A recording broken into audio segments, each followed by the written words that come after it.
Bismillahirrahmanirrahim. Assalamualaikum warahmatullahi wabarakatuh. Perkenalkan, nama saya Izma Oktarmila. Saya mahasiswi dari Universitas Pendidikan Mandalika Mataram, Fakultas Sains Teknik dan Terapan, dan Prodi Pendidikan Matematika. Di video kali ini, saya akan sedikit menjelaskan tentang karakteristik perkembangan kognitif dan bahasa masa remaja serta implikasinya dalam pendidikan. Langsung saja kita masuk ke videonya.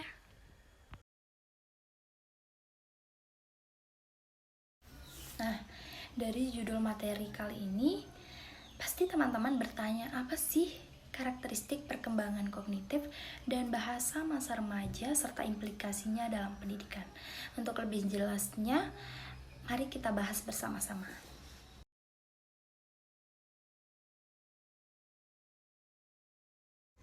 Kognitif, pasti teman-teman bertanya, apa sih kognitif itu? Saya akan menjelaskan sedikit tentang kognitif. Kognitif merupakan salah satu ranah dalam taksonomi pendidikan. Secara umum, kognitif diartikan potensi intelektual yang terdiri dari tahap pengetahuan, pemahaman, penerapan, analisa, sintesa, dan evaluasi. Dalam perkembangannya telah terjadi perevisian pada tahap kognitif tersebut, sebagaimana yang dijelaskan Katmingningsih pada tahun 2012, bahwa Anderson telah berhasil mengembangkan taksonomi dengan merevisi taksonomi tersebut menjadi taksonomi belajar, mengajar, dan asesmen. Taksonomi tersebut dipresentasikan dalam dua dimensi, yaitu dimensi proses kognitif dan dimensi pengetahuan. Dimensi kognitif meliputi yang pertama mengingat, kedua memahami, ketiga menerapkan, keempat menganalisis, kelima mengevaluasi, dan keenam menciptakan. Kognitif berarti persoalan yang menyangkut kemampuan untuk mengembangkan kemampuan rasional atau akal. Teori kognitif lebih menekankan bagaimana proses atau upaya untuk mengoptimalkan kemampuan aspek rasional yang dimiliki oleh orang lain. Oleh sebab itu, kognitif berbeda dengan teori behavioristik yang lebih menekankan pada aspek kemampuan perilaku yang diwujudkan dengan cara kemampuan merespon terhadap stimulasi yang datang kepada dirinya. Salah seorang pakar psikologis yang terkenal yaitu yang bernama Jean Piaget pada tahun 1896 sampai 1980 menjelaskan bahwa anak dapat membangun secara aktif dunia kognitif mereka sendiri. Dalam pandangan Piaget, terdapat dua proses yang mendasari perkembangan dunia individu, yaitu pengorganisasian dan penyesuaian atau adaptasi. Kecenderungan organisasi dapat dilukiskan sebagai kecenderungan bawaan setiap organisme untuk mengintegrasi proses-proses sendiri menjadi sistem-sistem yang koheren. Adaptasi dapat dilukiskan sebagai kecenderungan bawaan setiap organisme untuk menyesuaikan diri dengan lingkungan dan keadaan sosial. Selanjutnya kita masuk ke tahap-tahap perkembangan kognitif. Piaget membagi perkembangan kognitif anak ke dalam 4 periode yang berkorelasi dan semakin canggih seiring pertambahan usia. Yang pertama, periode sensori motor, usia dari 0 sampai 2 tahun. Menurut Piaget, bayi lahir dengan sejumlah refleks bawaan, selain juga dorongan untuk mengeksplorasi dunianya. Skema awalnya dibentuk melalui diferensiasi refleks bawaan tersebut. Pada periode sensori motor, intelijensi anak lebih didasarkan pada tindakan indrawi anak terhadap lingkungannya, seperti melihat, meraba, menjamak, mendengar, membau atau mencium, dan lainnya. Pada tahap ini, gagasan anak mengenai suatu benda berkembang dari periode belum mempunyai gagasan menjadi sudah mempunyai gagasan. Gagasan mengenai benda sangat berkaitan dengan konsep anak tentang ruang dan waktu yang juga belum terakomodasi dengan baik. Struktur ruang dan waktu belum jelas dan masih terpotong-potong, belum dapat disistematisir dan diurutkan dengan logis. Pada periode ini, Piaget membagi sensori motor menjadi 6 periode. Yang pertama, subtahapan skema refleks. Pada tahap ini, anak berkembang sejak bayi lahir sampai sekitar berumur 1 bulan.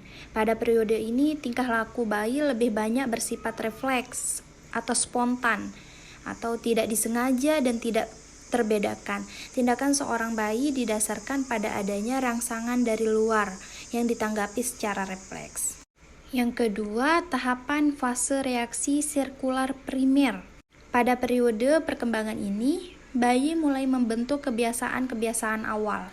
Kebiasaan dibuat dengan mencoba dan mengulang-ulang suatu tindakan. Refleks-refleks yang dibuat diasimilasikan dengan skema yang telah dimiliki dan menjadi semacam kebiasaan. Terlebih dari refleks tersebut menghasilkan sesuatu. Pada periode ini, seorang bayi mulai membedakan benda-benda di dekatnya. Ia mulai mengadakan diferensiasi akan macam-macam benda yang dipegangnya. Pada periode ini pula, koordinasi tindakan bayi mulai berkembang dengan penggunaan mata dan telinga. Bayi mulai mengikuti benda yang bergerak dengan matanya.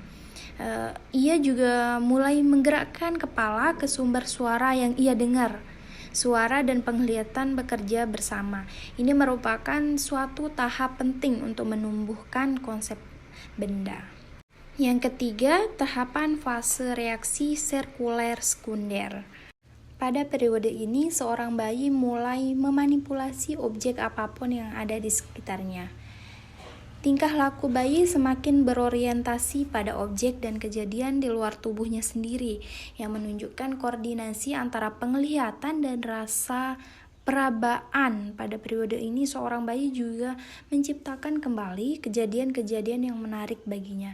Ia mencoba menghadirkan dan mengulang kembali peristiwa yang menyenangkan dirinya, atau reaksi sirkuler sekunder. Piaget mengamati bahwa bila seorang anak dihadapkan pada sebuah benda yang dikenal, seringkali hanya menunjukkan reaksi singkat dan tidak mau memperlihatkan agak lama. Yang keempat, subtahapan koordinasi reaksi sirkular sekunder. Pada periode ini, seorang bayi mulai membedakan antara sarana dan hasil tindakannya.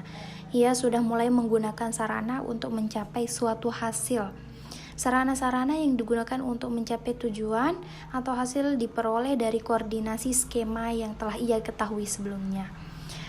Bayi mulai mempunyai kemampuan untuk menyatukan tingkah laku yang sebelumnya telah diperoleh untuk mencapai tujuan tertentu.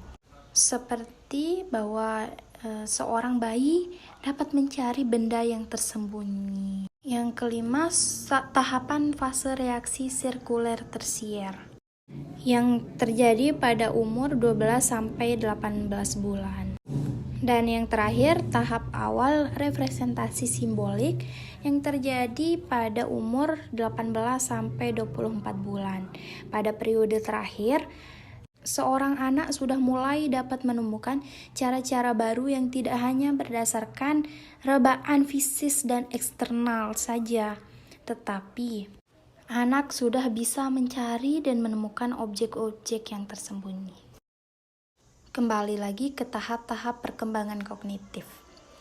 Tahap perkembangan kognitif yang kedua yaitu periode praoperasional yang terjadi pada saat usia 2-7 tahun. Pada tahapan ini, Piaget bisa menunjukkan bahwa setelah akhir usia 2 tahun, jenis yang secara kualitatif baru dari fungsi psikologis muncul. Seperti pemikiran praoperasi dalam teori Piaget adalah prosedur melakukan tindakan secara mental terhadap objek-objek. Ciri dari tahapan ini adalah operasi mental yang jarang dan secara logika tidak memadai. Dalam tahapan ini, anak belajar menggunakan dan merepresentasikan objek dengan gambaran dan kata-kata. Pemikirannya masih bersifat egosentris. Anak kesulitan untuk melihat dari sudut pandang orang lain. Anak dapat mengklasifikasikan objek menggunakan satu ciri, seperti mengumpulkan semua benda merah walau bentuknya berbeda-beda, atau mengumpulkan semua benda bulat walaupun warnanya berbeda-beda. Yang ketiga, tahapan operasional konkret yang terjadi pada usia 7-11 tahun. Pada tahapan ini mempunyai ciri berupa penggunaan logika yang memadai.